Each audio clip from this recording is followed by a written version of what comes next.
I'm still unpacking the information dump that Toyota left us with the massive announcements in Europe the other night. We got the CHR Plus announcement. Gorgeous looking, in my opinion. I know other opinions out there are valid too. I think it's a gorgeous looking coupe crossover. It's come to the United States, could be around 330 miles of range. They also updated the BZ4X, looks a lot better. So it's getting updated, better batteries, more efficient motors, all that good stuff. The Lexus RZ is getting those upgrades, but also more performance as well with the 550e. I'm still trying to wrap my head around the announcements that Toyota and Lexus made for upcoming vehicles. And we're going to try to dive into that topic today and try to uncover what vehicles are coming down the hatch for Toyota and Lexus in the next year. So grab your snacks and drinks, buckle in, and let's get into it. In Europe, where BEV sales are among the highest in the world, Toyota is introducing 3 new production BEVs, the Urban Cruiser, the CHR, and the BZ4X refresh. And 3 more by 2026. All right. So they gave us a teaser image. We'll break this down, but it wasn't just Toyota. They kept on going with Lexus. Lexus is ramping up its rollout of BEV technology, including 3 new BEVs over the next 12 months. The RZ is the first of the 3 new BEVs. That clarifies a lot for me seeing this in print, because I thought 3 more would be coming on top of the RZ. No, but it's just 2 more coming because the RZ is included of these 3 new BEVs to debut this year. So we'll unpack what those 2 vehicles are. I know one for sure. The other one is kind of a coin flip. All right, but let's first try to dive into what is coming here. So here's the image, 6 by 2026. So we have the refreshed BZ4X here. We have the Urban Cruiser not coming to America. I mean, it's made in India. I don't think, all right? I don't think this would ever come here. This would compete more against like the Kia EV3, I think, but we don't even know if we're getting the EV3 in America either, even though the concept was teased here at the LA Auto Show a few years back. And then here's the new CHR Plus. Looks really, really sporty. Looks good from the front, from the back, and can't wait to drive it. All right, so what are these 3 models down below? Okay, well, the first one is going to steal your eyes as a pickup truck. All right, well, this is just a general outline. Is there any way I can brighten this up? All right, you can see the top models are super overexposed now, but yes, we have a better outline of these 3 models down below. Let's start with the pickup truck. All right, you got to keep in mind this is through the scope of Europe. Europe has a pickup truck. Let me pull it up for you. We're over at Ireland's page. We can see this is the Hilux. It is kind of the global version of the Tacoma. Now, this is still, the Hilux is still on an old platform. It has not, it's one of the last body on frame vehicles from Toyota to switch over to the F platform.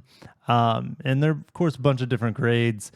They even have a GR Sport grade. We'll never see GR Sport in America, I don't think, because, well, I should say on our trucks and body-on-frame SUVs, Toyota likes to use TRD. We'll see GR Sport actually possibly for the first time with the new RAV4. So stay tuned for that. The GR Sport coming to the lineups. We have GR models like the GR86, the GR Corolla, the GR Supra, and we'll get the GR Celica soon. All right, so just to give you an idea, it only comes with a diesel in a lot of markets, but I know in some markets it does come with gasoline. Now, so this is slated to get a redesign, and when it does get a redesign, it will have an option as a fully battery electric pickup truck. That is pretty cool. Now, do we have any images of it? Well, just Google searching, yes. Toyota has revealed a Hilux BEV before, but this is mainly for, I think, Southeast Asia, Thailand market. It's not going to look like this. I think they're just playing around with the idea. Now, remember, Toyota also teased a Tacoma BEV back in 2021. We still have not seen a Tacoma BEV. It's possible, but for the US market where trucks, EVs and trucks don't mix that well over long distances and towing requirements, I think Toyota will put the brakes on a fully battery electric Tacoma and I'm fairly certain that they're working on a plug-in hybrid Tacoma instead, where Europe is going to be focusing on BEV Hilux. They might be skipping plug-in hybrid altogether for Europe. All right, so this is vehicle number one.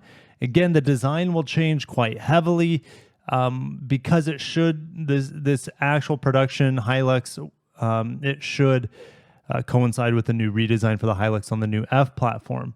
And if the Hilux can get an F platform BEV, the Tundra, the Sequoia, etc., they could also receive, and the Tacoma, they could also receive a BEV if the market is ripe here in North America for BEV.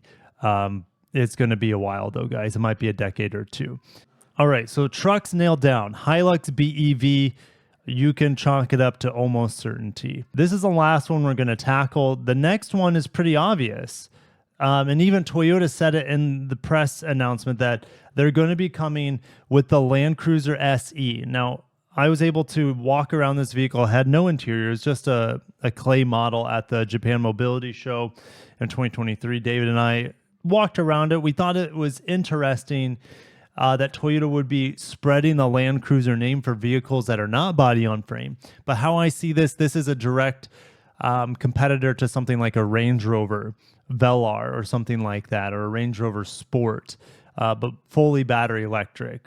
And we have plenty of images of it. I'm sure I've shown it on the screen for you guys. What's interesting in my head, it's like, okay, well, this is going to be very upscale. The Land Cruiser naming is upscale. This is going to be very upscale, luxury focused BEV. Yeah, it could still come to America. I think it's a little bit further out, so I don't have any confirmation that this would be coming. You got to keep in mind here in the United States that we also have a Highlander EV that's coming down the hatch that's likely to be made at the Kentucky plant, but it could be made at the Indiana plant too. So I just don't know for sure. Toyota has announced actually a 3-row BEV from both of those plants.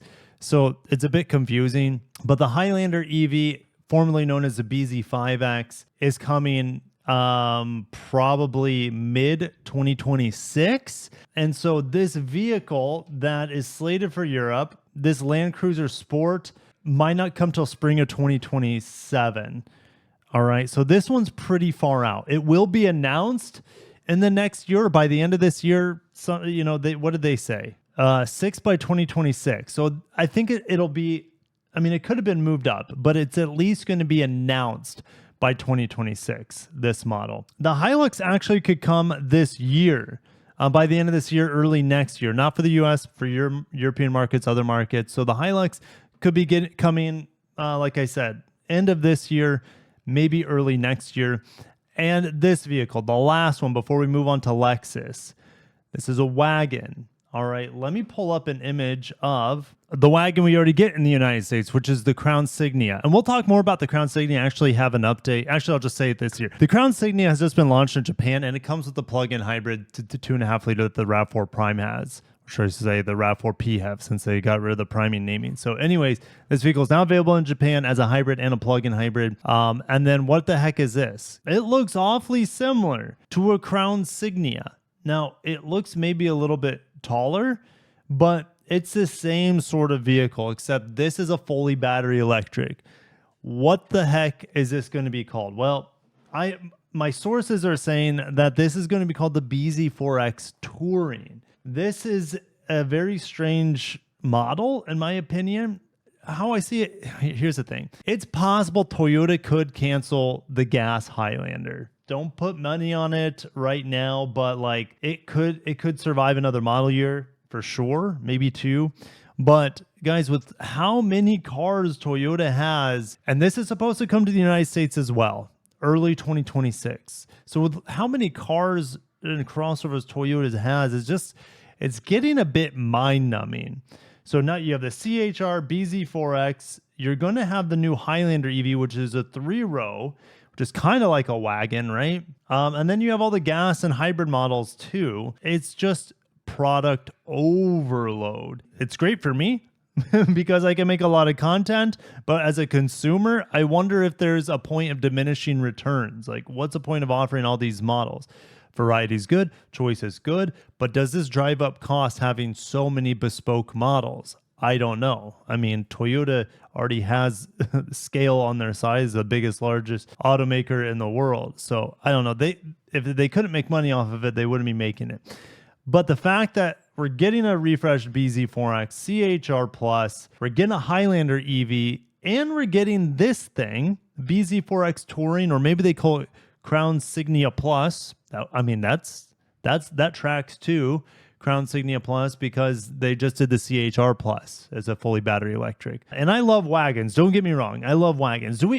Here's the thing. Do we have any images of this? Well, not technically. Like, this is high off the ground, like this model. I was hoping that this would be more of a true wagon that's lower to the ground, but Toyota knows, heck, even Volvo knows that true station wagons that are low to the ground like sedans, they don't sell well in the United States, unfortunately. It's a travesty because it is a beautiful thing. People have terrible flexibility, mobility in the United States. They think they need to sit up high. They think they need 9 inches of ground clearance in every vehicle they drive. I mean, Toyota had this thing a few years back, but look how much this design has changed. This now looks like a Subaru Outback sort of thing.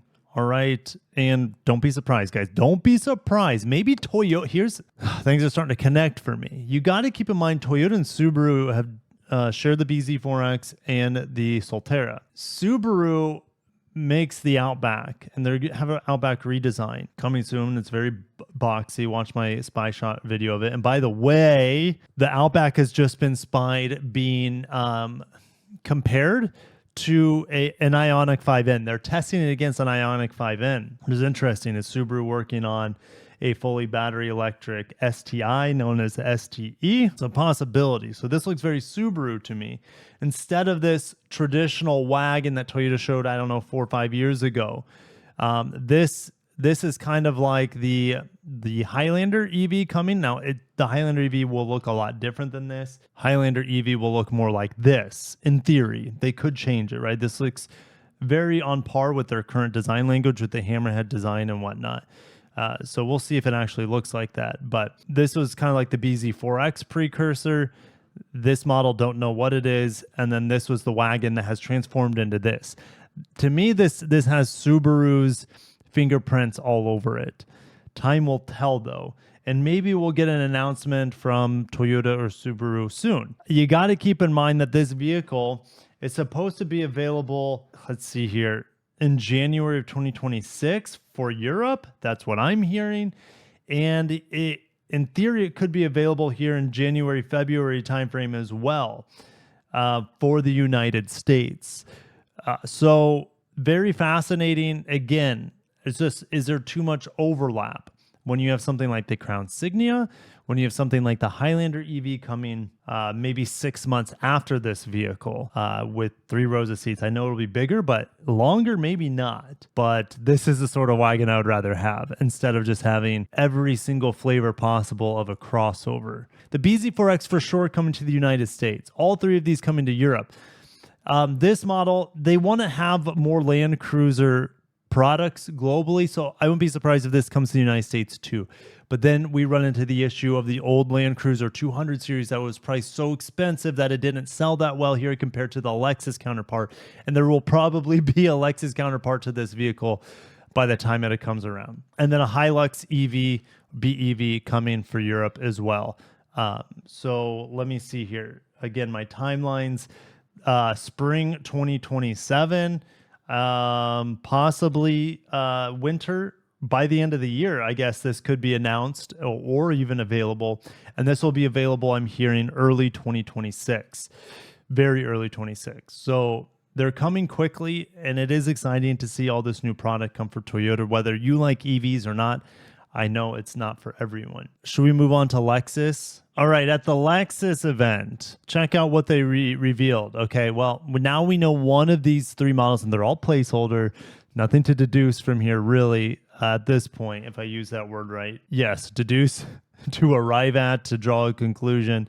So, yes, 3 new BEVs in the next 12 months. This one, let's just chalk it up to the RZ.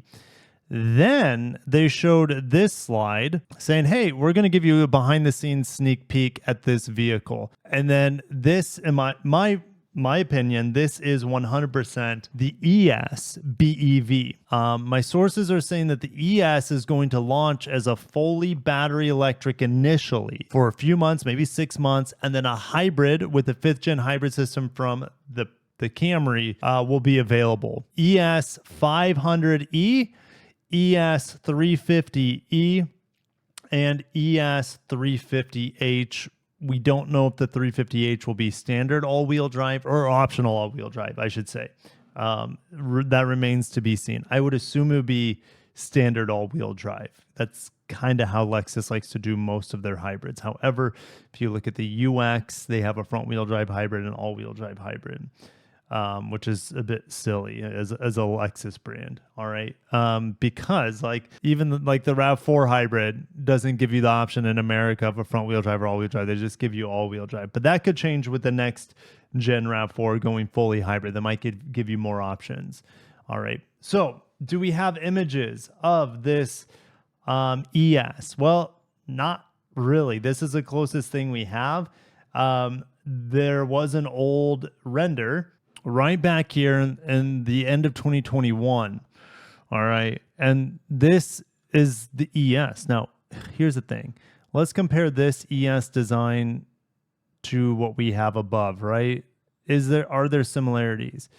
Well, other than being a sedan, I don't know what we can extract from this. It's pretty shrouded. The lines in the back don't necessarily perfectly meet up. And this doesn't mean the ES is actually under here. So it's just really hard to tell.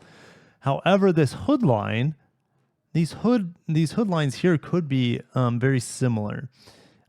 We kind of have, and it's not exactly the same, but it kind of looks like we have this hammerhead sort of forehead going on right there. But side mirrors are on there. There's not a lot to tell. I mean, if you guys have Superman vision, you can see under here, just let me know. Yes, we know the ES, it can't differ too much than the current ES because it's going to be on the same TNGA platform, just heavily improved like the Camry was from last gen to this gen. And to give you an idea of the power to expect from this ES, well, we now have updated e-axles from Toyota and Lexus here. So we know that 350E and 500E are trademarked. So now we have 221 horsepower. This will be front wheel drive on the ES, somewhere around 7 seconds, 0 to 60.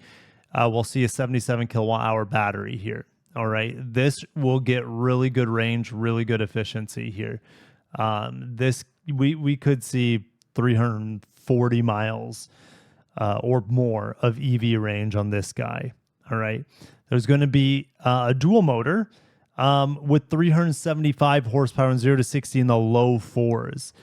Range is going, it's tough to say because we know if we look at the RZ, it gets about 265 miles of range. That's my estimations with these new motors and whatnot. The bigger battery, it could be 280, 290 miles of range here on the ES because it's a more aerodynamic vehicle.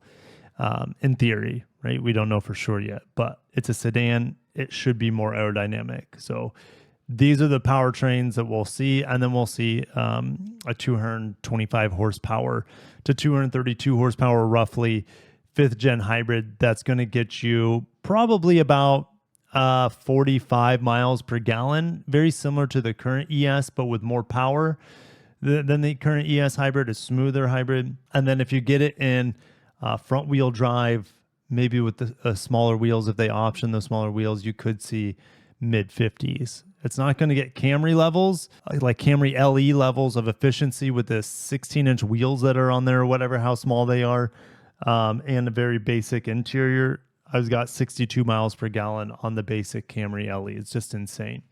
All right. So anyways, that's what's coming for the ES. So we got two birds down. RZ, ES, what the heck is the last one? If we go back to this image, is there anything in here that would be coming soon? Well, here's the RZ. All right. Well, what's this back here? All right. We got two models here that are very interesting. Okay. We have an ES. That's done. But next to the ES was the TX. the TX is already in production, made in America, right? TX is done. All right, I know this looks more of like a BEV TX, but doesn't mean a BEV TX can't come. The next closest candidate is this guy. This is a BEV version of the Highlander EV coming out. This is likely called the TZ. Okay, this is TX. This is probably going to be called TZ. I want to say, if I go back to my spreadsheet here, I want to say, yeah, TZ 450E and 550E has been trademarked. All right, so we know TZ 450E could produce somewhere around 308 horsepower if we look at the RZ. But the RZ, here's the thing with the RZ. The RZ has just been discontinued with the 450E. So I think it's possible that they could do 450E, but I think they might just skip to 550E and have a single engine output. Okay, the 550E for a large TZ. Oh, did I say TX? Maybe they had TX 550E trademarked and TZ. Let me see if I can look this up real quick. Yes, TZ 450E and TZ 550E were trademarked in July of 2023. And so I guess it's possible we could have a 300 horsepower and a 400 horsepower variant. But with the new motors, it's kind of hard to figure this out. We also have an image of this vehicle that could be the third vehicle coming or announced. So 3 new BEVs coming in the next 12 months. That's the problem here. We're running into a deadline. So we're looking March 2026. Now, are these just going to be announced by then? Or are they going to be available by then? I know the RZ and the ES will be available in the next 12 months. But is this just an announcement? If it's just an announcement, this vehicle is a possibility. This TZ, the 3-row EV that would be produced in North America and exported to Europe. So that's a possibility. Now, it's also a possibility, but I would say a lower possibility is the LFZC that I got to see in Japan, sit in it, be wowed by it. This is the groundbreaking Lexus that's going to have gigacasting, software-defined, next-gen batteries, high-performance batteries. This could be announced in production form by a year from now. Okay, so time will tell which of these 2 vehicles actually gets announced first. I'm going to say that it's not this. I'm going to say this is going to be delayed. This has already been pushed back to 2020. I think it's still 2026, but it might be end of 2026. This vehicle was supposed to be 2025, but it's pushed back to 2026. So there's a possibility this could make it its way into Europe as well. But again, like with this sort of design being really similar, in my opinion, to the Land Cruiser SE, it's like, why have so many similar vehicles? And then we run into the BZ4X Touring that's coming, or whatever that'll be called. So anyways, there you have it, guys. Hopefully I was able to give you guys a really good idea of what's coming down the hatch for Toyota after they announced the CHR, the refreshed BZ4X, the refreshed RZ. Now it's going to be, ES redesign with BEV. It's going to be Hilux. It's going to be BZ4X wagon. It's going to be Land Cruiser EV, sort of like a sport model. And then you're also on the Lexus end. You could have the 3-row crossover, the TZ. So there's a lot coming, guys. I'm excited for it. Make sure you're locked into the channel. I have a good feeling that some of these reveals, like the ES especially, since that was already shown behind closed doors to journalists in Europe, a lot of these models will be revealed by summertime here in the United States, and I will be able to bring you that coverage. So stay tuned for all that. Thank you for watching. Hopefully I was able to give you guys an idea of what's coming down the hatch, what to get excited for or not. I mean, it's up to you if you want to. I'm excited for. I love new products. Obviously, that's what my channel is around. New products coming down the hatch. And yeah, getting hyped around it. Thank you, guys. Have a great day and peace out.